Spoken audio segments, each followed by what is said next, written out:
میں تمہیں بچوں کیا بتا، میرا ہوم ڈسٹرکٹ تو ملتان ہے۔ 1818 میں رنجیت سنگھ نے ملتان فتح کیا، 1818۔ مظفر خان رحمۃ اللہ علیہ کی حکومت تھی، 5 بیٹوں سمیت وہ شہید ہوئی۔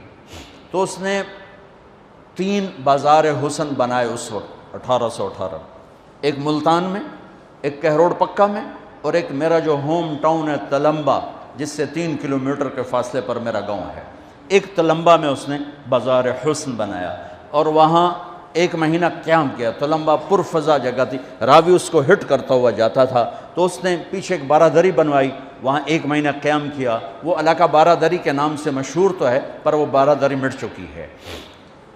چند سال پہلے مجھے خیال ہے، میں ساری دنیا پھرتا ہوں، یہ بازار حسن کی بچیاں میں کبھی جا کے ملا نہیں، کبھی جا کے ان سے میں نے بات نہیں کی، اور اس بازار میں گزر بھی جاؤ تو تہمت لگ جاتی ہے۔ تو میں نے کہا کل قیامت کے دن میرا گریبان پکڑ لیں یہ ساری لڑکیاں کہ ساری دنیا نے تبلیغاں کی تھیں، ساڑھے کل کدھر آیا ہوں۔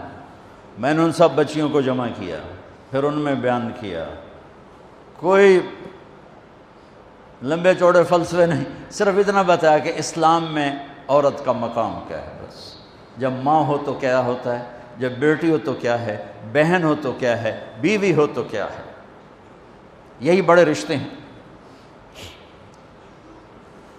ہو ایک چھوٹی سی مجلس میں 10 لڑکیوں نے توبہ کی، 2-3 دن گزرے، مجھے ملازم نے کہا یہ باہر 2 عورتیں آئی ہیں تو ان مل دیاں، سائل آتے رہتے ہیں۔ میں نے کہا تو انہوں فارغ کرو، میں کیوں مل دیاں، جو انہوں فارغ کرو۔ وہ تھوڑی دیر بعد کہا جو انہوں آکھو اسی محلے چوں آئی ہیں، محلے چوں، وہ محلہ عام طور پہ اسی کے لیے بولا جاتا ہے۔ تو میں نے کہا اچھا بلاؤ۔ وہ دونوں آ گئیں، ایک نائکہ تھی جو بہت خطرناک کردار ہوتا ہے، آگے نئی لڑکیاں تیار کرنا، اور ایک ڈانسر تھی جو دبئی جاتی تھی۔ اس نے مجھ سے کہا مولانا صاحب تہاڈی گل سنی ہے، میں توبہ کیتی ہے تے میرے گراما مار میرا سر پاڑ چھڑیا ہے کہ اسا روٹی کتھوں کھاونی ہے، تو نچنا چھڑ دیتا تے اسا روٹی کتھوں، میرا کوئی وظیفہ لا دے، میں حرام کم نہیں کرتا۔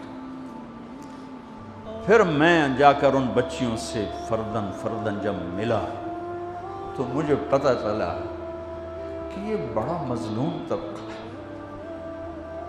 سردار صاحب رہتا ہے اور غریب کی بیٹی طوائف بن جاتی، میاں صاحب رہتا ہے اور گھنگرو پہننے والی طوائف کا داغ لے کر ہی قبر میں جاتی ہے، شیخ صاحب رہتا ہے، چودھری صاحب رہتا ہے، مار صاحب رہتا ہے، لیکن غریب کی بیٹی طوائف کا داغ اپنے ماتھے پہ سجا کے قبر میں چلی جاتی۔ پھر میرے بس میں جتنا تھا میں نے کیا، چند دن پہلے میں گیا تو میں نے اس ایک سے کہا، میں نے کہا اپنی اس بچی کا تو رشتہ کر دے، میں سارا خرچہ اٹھاؤں گا۔ میں کہا میاں صاحب طوائف کے کوٹھے پہ کون آئے رشتہ دے؟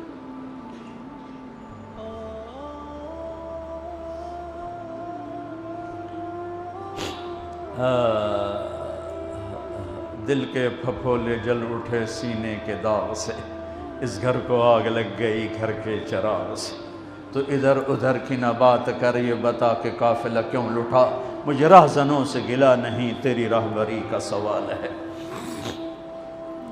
میرا تو کلیجہ کٹ گیا کہ ظالم وہ درندے ہیں جنہوں نے اپنی ہوس کے لیے کتنے غریبوں کی بیٹیوں کو طوائف بنا دیا،